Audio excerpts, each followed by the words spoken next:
प्रतीक राजाराम पाटील. नमस्कार. अखंड महाराष्ट्राचा आराध्य दैवत, अखंड महाराष्ट्राचा आराध्य दैवत छत्रपती शिवाजीराजे यांच्या स्मृतीस मी वंदन करतोय. आज 4 फेब्रुवारी तानाजी मालुसरे यांची पुण्यतिथी.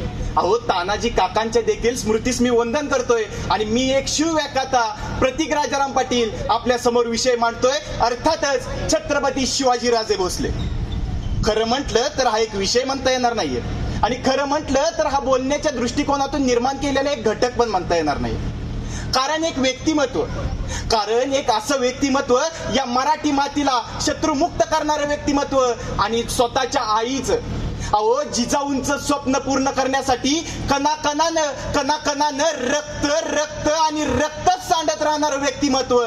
आणि रयतेची लयलूट होतीये, अहो रयतेची लयलूट होतीये हे बघून स्वतःच्याच या स्वराज्य निर्माण करण्यासाठी धावपळ करणारं व्यक्तिमत्व, अर्थातच माझा राजा छत्रपती शिवाजी महाराज यांच्यावरती बोलण्यासाठी मी आज इथं उभा आहे. मित्रांनो, माझ्या राजाबद्दल बोलावं तरी काय.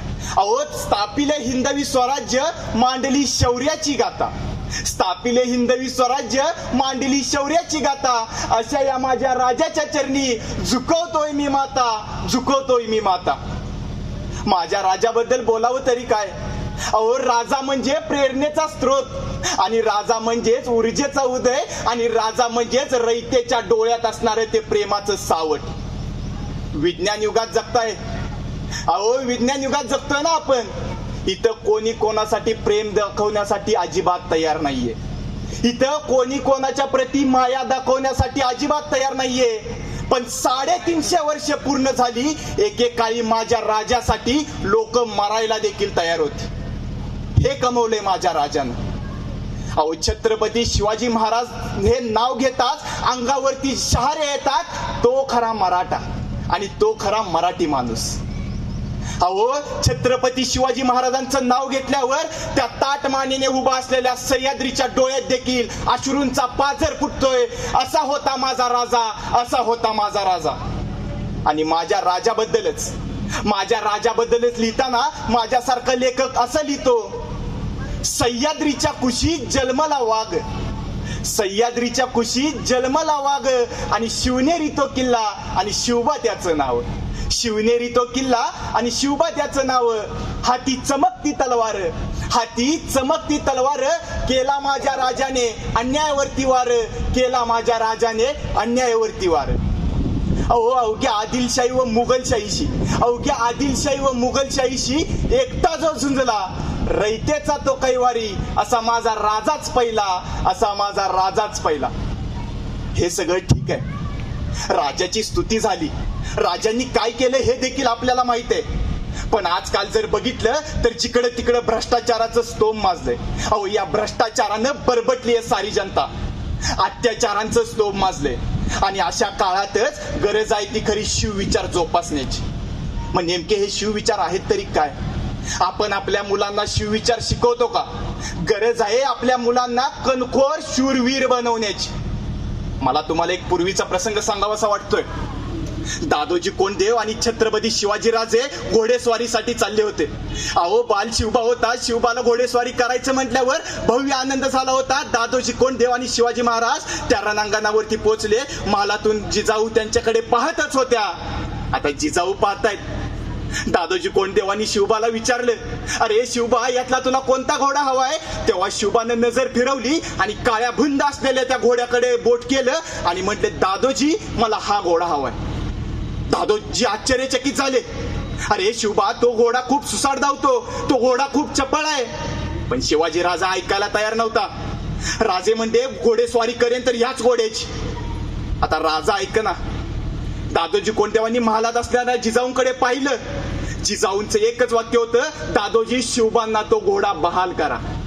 आता मासाहेबांनी सांगितलंय म्हटल्यावरती दादोजी कोंडदेवांनी तो घोडा शिवबांना बहाल केला. घोड्यावर शिवाजी महाराज बसले. टापा हळू पुढे चालत होत्या. अचानक घोडा सुसाट धावत सुटला आणि एका ठिकाणी पोहोचल्यानंतर घोड्यानं कलाटणी दिली आणि छत्रपती शिवाजी राजा धपकन खाली पडला. आता माझा राजा पडला म्हटल्यावरती महालात असणाऱ्या जिजाऊंच्या काळजात धक्कन हिचकी बसली आणि पण त्या जिजाऊ मातेनं एक पाऊल सुद्धा पुढे चाललं नाही. त्या मातेला काही वाटलं असेल का? अहो नक्कीच वाटलं असेल. शिवाजी राजाला देखील राग आला. शिवाजी राजा रागाच्या भरातच महालात आला आणि जिजाऊ आईसाहेबांना म्हटला, आईसाहेब मी धपकन घोड्यावरून खाली पडलोय, पण तुम्ही मला सावरण्यासाठी एक पाऊल देखील पुढे आला नाही. तेव्हा जिजाऊंच्या तोंडचं वाक्य मी तुम्हाला सांगतोय.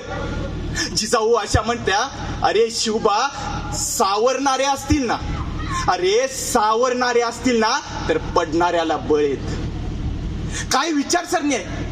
इथं बसलेल्या प्रत्येक महिलेला मला सांगायचंय, इथं प्रत्येक बसलेल्या दिदीला मला सांगायचंय, अहो तुम्ही म्हणता ना बाई म्हणून जन्म घेतलाय, जिजाऊ पण एक बाईच होत्या ना. अहो एक लक्षात ठेवा, जर का जिजाऊ उघडल्या नसत्या शिवबा राजे बनले नसते. अहो जर का जिजाऊ घडल्या नसत्या शिवबा राजे बनले नसते आणि राजे तुम्ही पुन्हा जन्माला या असेही कोणी म्हटले नसते, असेही कोणी म्हटले नसते.